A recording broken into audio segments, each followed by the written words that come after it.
Hello folks, so thanks for joining me for another video. Just taking a look back to last summer when I visited the Lake District. It was I arrived in the lakes, camped up on a Tuesday evening, the 30th of July 2019, to the sound of pouring rain, hitting the car windscreen. It was actually throwing it down. Wouldn't stop, so I put my waterproofs on and went outside, got out of the car, decided to put the tent up in the pouring rain. That was so much fun, I tell you. Anyway, eventually got the tent up, didn't take too long, and I started planning for the next day, which is what you're seeing right now. This was my first trip to the Lake District.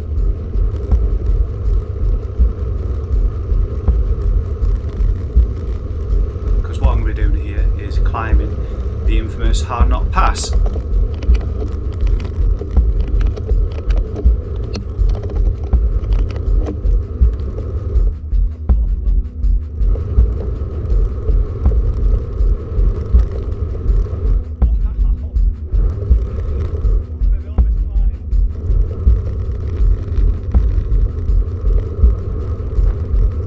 Way to the cattle grid at the bottom of the climb, and you'll see what happens in just a moment. So yeah, this was my second week of holidays. The previous week I was backpacking around the UK. Second week I decided to throw the bike in the car, and spent a few days around the Snowdonia National Park doing a DIY 200, and then a few days here in the Lake District. So I was going to tell you about my first day in the Lake District. So I was staying over at the Coniston Caravan Park even, just on the banks of, you guessed it, Lake Coniston. And following day, as you can see, blue skies, but there was a little bit of rain in the forecast as well, and you'll see some of that as I get near the very top of the climb.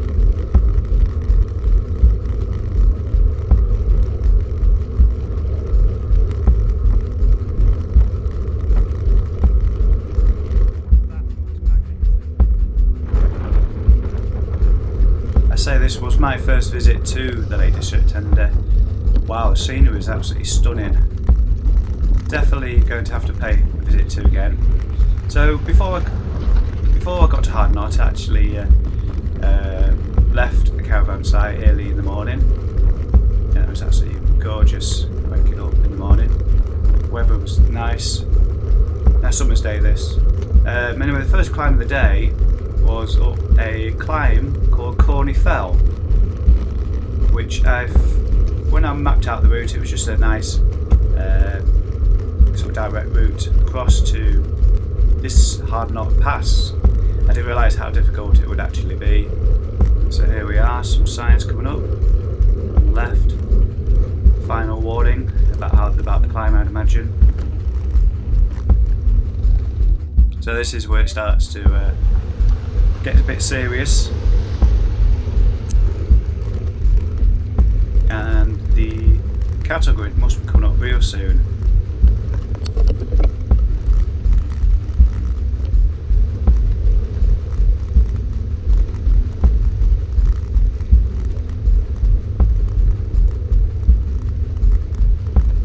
Took a few attempts to get back on the bike and get moving again.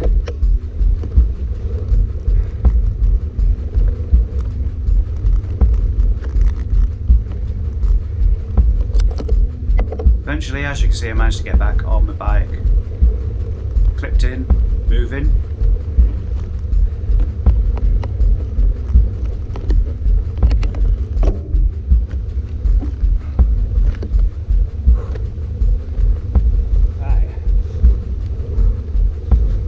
It seems like I'm barely moving at this point, just swaying from left to right quite erratically.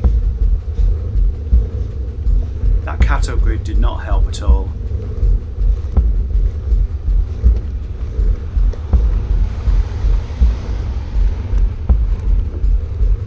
Drive there, these rear lights looks like it needs to get down to the garage to get them checked out. So this first part of the Hardknott climb is actually one of the toughest because it gets ramps up really quickly, really soon into the climb. And then after a while, just start to even out a little bit.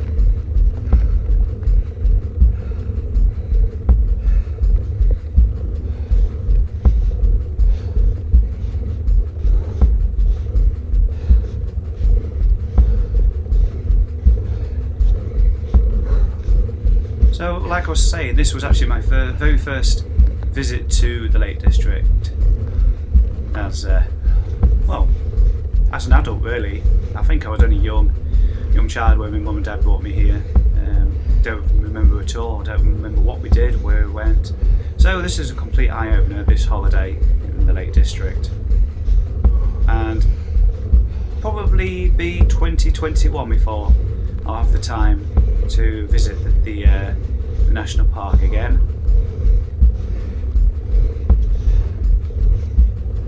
But if like me this was you'd never been before,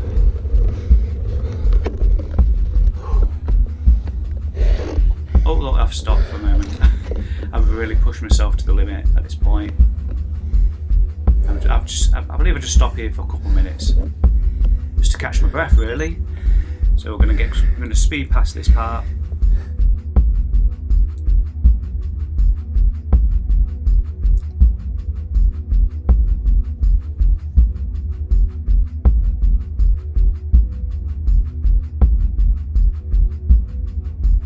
It was quite difficult to get moving again.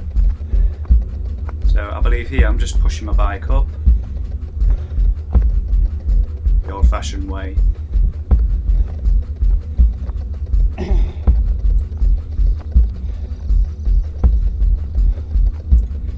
And I must have pushed the bike for a couple hundred metres before it flattened out a little bit. And after a couple of attempts, I was able to get going again. Had a bit of a false start there. Needed to pick up the speed. There was not a lot of room to do a 360, or 180 even. There was not a lot of room to do a full turn. So here we are, attempt number 3. Finally got going again. Now after the initial shock of the climb,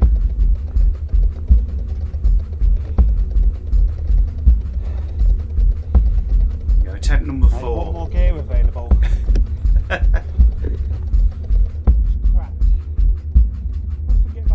As you can see, the scenery is absolutely stunning.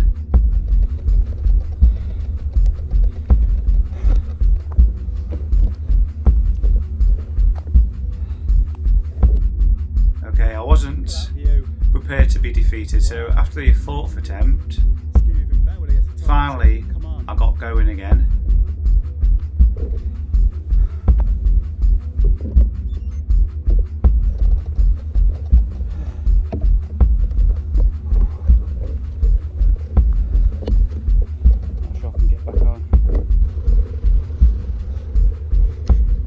Mr. Motorist. I found this a lot on this climb, that if you're faced with any traffic, it just literally stops for you. I even got a round of applause when I got to the top, which was fantastic.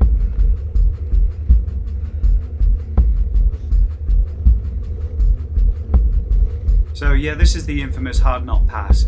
It's probably the hardest climb here in the UK that we have. Really, really tough. Later on you'll see, hopefully, how steep it is. A little bit further on, it reaches a maximum gradient of 33.3%. It is real tough, and you will see that I actually walked up it.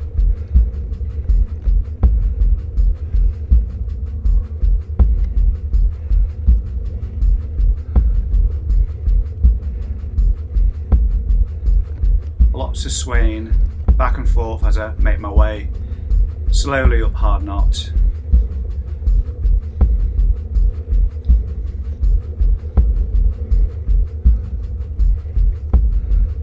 Now this was just a small part of the day's ride.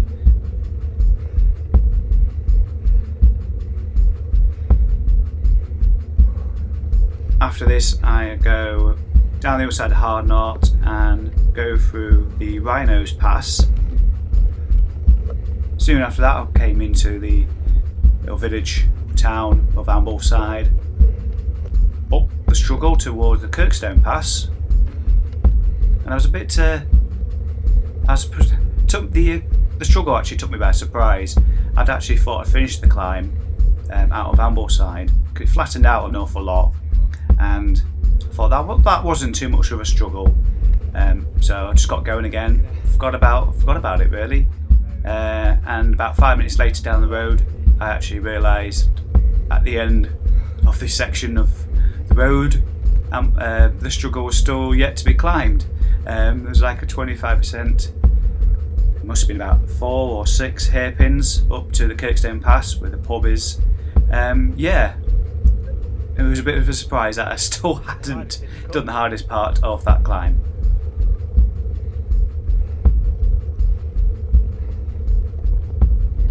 Then sometime later, I can't remember the name of the town, but I went, came off the hills and passed through a few places along the side of, I think it must have been Lake Windermere at that point. And towards the end of the ride, my final hill was one called Hawk's Head, which led me back to the Coniston side of the Lake District and back to the caravan park.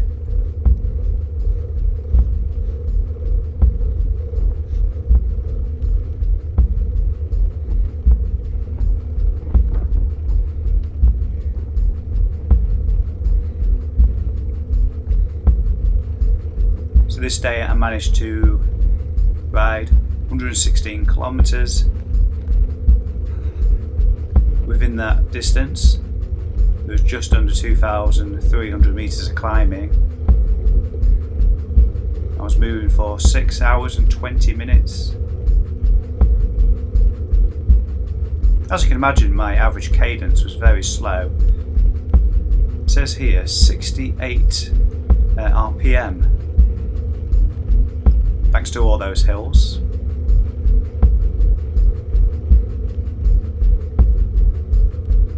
According to my Strava profile, the average temperature that day was 15 degrees. So here we are in the midst of February.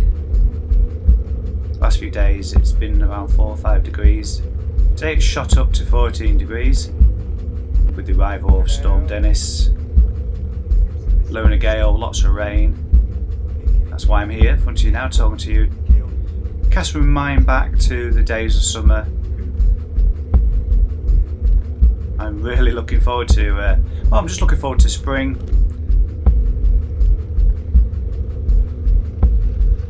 Been lots of bad weather this winter. No snow, I haven't seen any snow at all, but there's been lots of windy days and rainy days.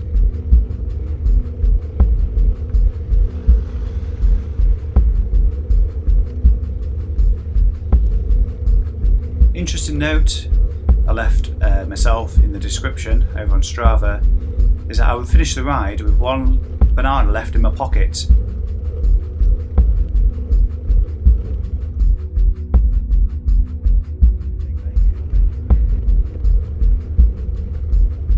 Now I don't know if you can tell from the video here, but start to see a few drops of rain.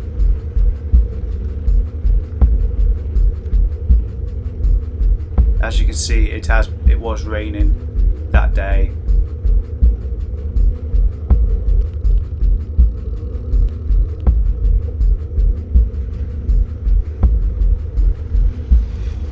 This video takes me up to the 33%.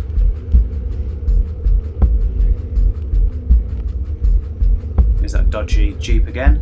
It stopped for a view.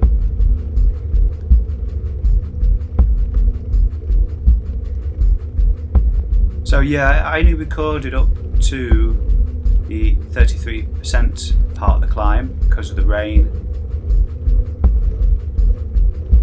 Although that's a poor excuse because the camera was actually mounted on the back, so I could have left it on all the way to the top.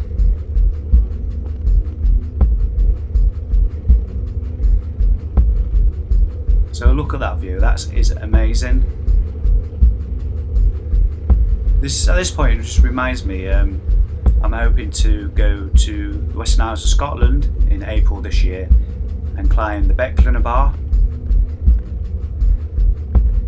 Watching this, I see a few similarities, although I've not been there yet. I've seen the videos online. I forget the guy's name, he did the 100 climbs. There's the book written by Simon Warren, but there was a Dean, I can't remember his surname, he's done lots of videos here on YouTube, and one of those was the climb up Hardknott Pass.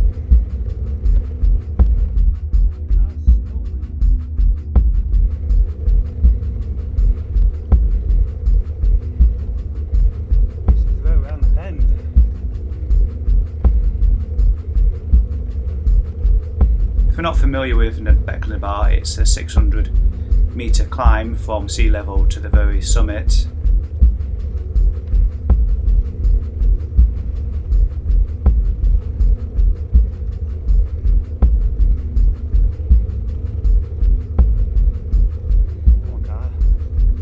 Look forward to that climb, and of course I'll be taking my camera with me for that, and I film it in exactly the same way. Wow, there's lots of weaving going on here. As you can see, I'm really close to the top of Hardknott now.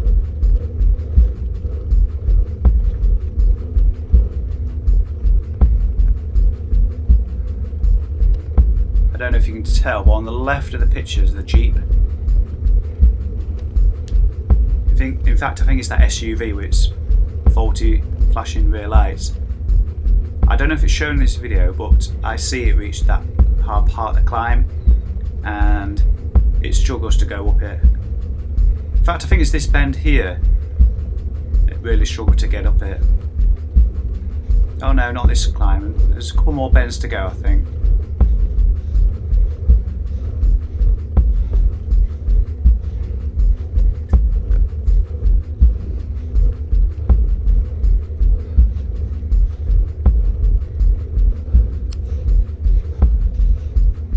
As you can see, the road surface is very weathered. Well, that's just about it for this video. I say it pretty much stops at this point. Hope you enjoyed watching it. Something a little bit different. Here I am, catching my breath. I might turn the camera around at this point to show you the view behind me. But look at that climb, that is something quite special. So there we go, nearly the top of Hardknott Pass, looking all the way down. So, got any questions, comments, please feel free to stick those below the video, and I shall see you in the next one. What a view that is, and it's very cool.